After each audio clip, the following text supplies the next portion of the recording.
വിഴിഞ്ഞം പദ്ധതിയുടെ ക്രെഡിറ്റ് അതൊരു തർക്കമായി കൊണ്ടുവരേണ്ടതായിട്ടില്ല എന്നാണ് തോന്നുന്നത്. ഈ ക്രെഡിറ്റ് നമ്മുടെ നാടിന് ആകെയുള്ളതാണ്. ഇതിൽ ഞങ്ങൾ ചെയ്യേണ്ട കാര്യങ്ങൾ ചെയ്തു എന്ന ചാരിതാർത്ഥ്യം ഞങ്ങൾക്കുണ്ട്. അതാണ് ഞങ്ങൾക്കാകെയുള്ളത്. ഇവിടെ കല്ലിട്ട് എന്തുകൊണ്ട് മാത്രം കാര്യങ്ങളാകെ പൂർത്തിയാകില്ല. ഇപ്പോൾ കപ്പലോടുന്ന അവസ്ഥയിലേക്ക് എത്തിയല്ലോ, അത് നമ്മൾ കാണണമല്ലോ.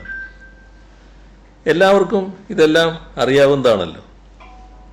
വിഴിഞ്ഞം പദ്ധതി ഈ സർക്കാരിൻ്റെയോ, അതായത് 2016 മുതലുള്ള സർക്കാരല്ല, അതിന് മുൻപുള്ള സർക്കാരിൻ്റെയോ 2011 മുതൽ 16 വരെയുള്ള ആ സർക്കാരിൻ്റെയോ കണ്ടെത്തലല്ല എന്നത് നാം പ്രത്യേകം ഓർമ്മിക്കേണ്ടതായിട്ടുണ്ട്. ഇത് പതിറ്റാണ്ടുകളായി നമ്മുടെ നാട്ടിൽ തുടരുന്ന ഒരു പ്രക്രിയയുടെ സാക്ഷാത്കരണമാണ്. അവിടെ നമ്മൾ ശ്രദ്ധിക്കേണ്ടത് ആ സാക്ഷാത്കരണത്തിൽ കഴിഞ്ഞ 9 വർഷം ഏറ്റവും നിർണായകമായിരുന്നു. അതാണതിൽ പ്രധാനം. ആ 9 വർഷത്തിൽ 2016 അധികാരത്തിൽ വന്ന സർക്കാരും ഇപ്പോഴുള്ള സർക്കാരും ഉചിതമായ കാര്യങ്ങൾ ചെയ്തു. അത് ക്രെഡിറ്റ് നേടുന്നതിന് വേണ്ടിയല്ല, നമ്മുടെ നാട് മുന്നോട്ട് പോകുന്നതിന് വേണ്ടിയാണ്. അറിയാലോ, ഇതുമായി ബന്ധപ്പെട്ട് ഒട്ടേറെ തർക്ക വിഷയങ്ങൾ നേരത്തെ ഉണ്ടായിരുന്നല്ലോ. ആ തർക്ക വിഷയങ്ങൾക്കല്ല പിന്നീട് പ്രാധാന്യം കൽപ്പിച്ചത്.